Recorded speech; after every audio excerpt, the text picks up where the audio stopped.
I'll now invite Manoj Mandavgane, who is the founder, CEO, and founder MD of Bloom Systems. Before starting his own venture, Bloom Systems, Manoj spent a lot of years with ICICI and finally with 3i Infotech. He was MD over there.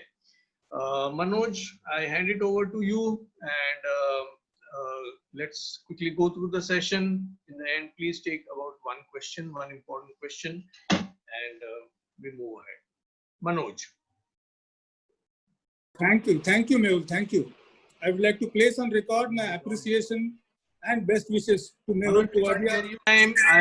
On your behalf, I'll take the liberty to ask Keryth Mansfield, HR Director at 4C, to start a session on HR leaders. Very interesting topic. Did we follow the lead or did we take the lead? Thanks very much. Sorry, I realized that there was a bit of communication or audio issues. So I've been at 4C for a year now, and I was lucky enough to be part of the HRD Congress in February. So it's nice to see some familiar faces, and thank you very much for giving me the opportunity. I'm not going to take too long. I'm going to try share my screen. I may get this wrong, but I just want to share my presentation. So giving it a shot.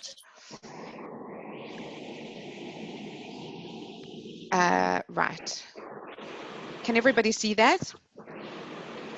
Yes. Yes, Keryth. Yep, perfect. Thank you.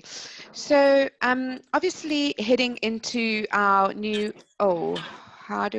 sorry, give me 1 second.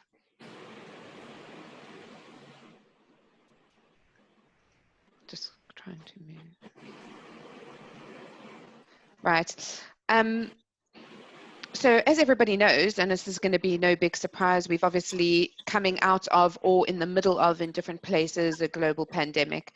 And I think I was fortunate enough to be part of an organization who's had a really positive experience around this, and I don't think it was by luck necessarily. I think that it came down to quite a lot of coordination, not just from the HR side, but from an amazing leadership team. What I will do is share this presentation afterwards. I've already shared it with Asif as well. I wrote a blog on this a little while ago, and the article is included in my presentation. What I wanted to talk about a little bit was change, because I think the one big thing we've all experienced during this is a massive pivot towards what was business as usual. And for every single person, didn't matter whether you're a parent or an employee or a CEO, you had to look at things differently. You had to change something in your life. And it was about your aptitude to change that would have made this a different experience for you. And when we went into this pandemic, our leadership team all have different attitudes towards change. Some hate it, some love it. Some were experiencing it as something that they do every day, and the quicker the change, the better. Some people really took a long time to adapt, but that actually didn't matter in our situation. What mattered was that we had a very, very clear direction. One of the things that was important was very early on in the pandemic, our leadership team got together. They are a very dynamic team, very agile in their business approach, but we needed to adapt that into the way in which we approach this with our employees. What we realized was that all the rules were going out the window. It was not going to be a cut and dry standard way of approaching any situation. We realized that it was not going to be textbook style. So all the academics in the world were not going to be able to predict how to manage this, because every individual was going to have to manage this differently. Every company was going to have to manage it differently. And we were going to require HR leaders to be more adaptable than ever. And last but not least, and I think I just mentioned this, we were going to have to evolve.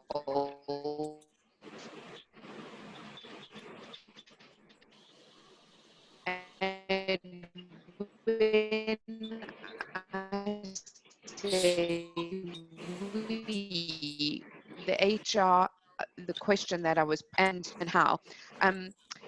Luckily enough, in my business again, I was looked at as the person who was asking the questions, putting the team together along with our CEO.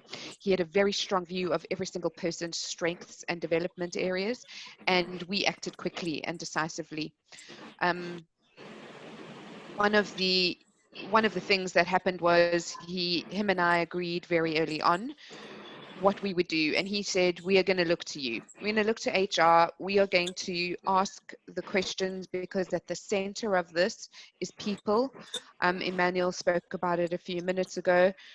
The employees are the ones that are going to take us through this, and if we are to be successful, not just our employees, our customers, our people. And so there was a heavy reliance on HR. The question was I ready? And my question back to other HR leaders, were you ready? And it took me a little bit of time, and my team, we had to research. We didn't have all the answers, but what we decided very quickly was we're going to go with gut.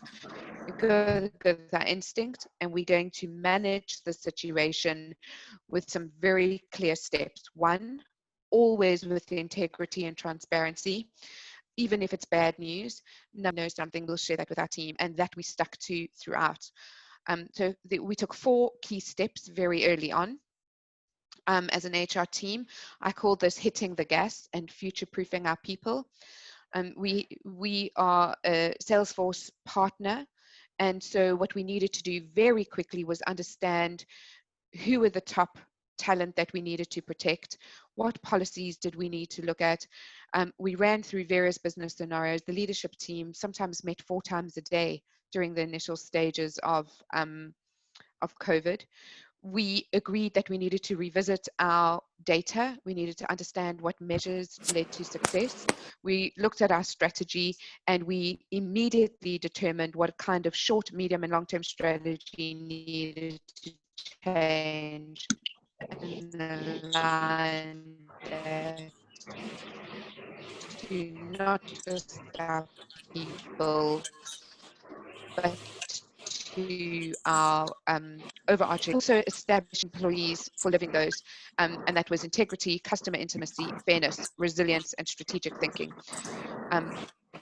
That was what HR supported the business in doing. What were the 4 things that actually turned our business around? And we have come out quite successfully, I would say. We've been lucky enough not to make any redundancies. We've been lucky enough to work closely with our customers and managed to get through this in a very positive way. And the 4 things we did was we acted fast.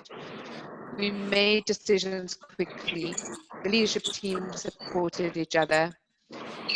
We over-communicated. When we thought we'd communicated enough, we actually communicated even junk. We made sure that our best and brightest talent was also always at the forefront of the decisions that we made. We included them. We used analytics. We used public dashboards, and we presented those to the business on a weekly basis. Not only did we just present the dashboard around what we needed to do to get through COVID and how we needed to manage our numbers, but we also reinforced our purpose and our vision of our organization along with our values. And we ran continuous engagement initiatives. I think my actual HR team is ready to collapse from exhaustion, because as we ran an engagement initiative, we had the next one planned, and we made sure that our employees were as connected as they needed to be at all times. And that leads me to the 4th thing. We made sure very early on and very quickly that our employees' wellness, health, mental wellness, physical wellness was at the forefront of everything that we did, and aligned that to the values that we ran.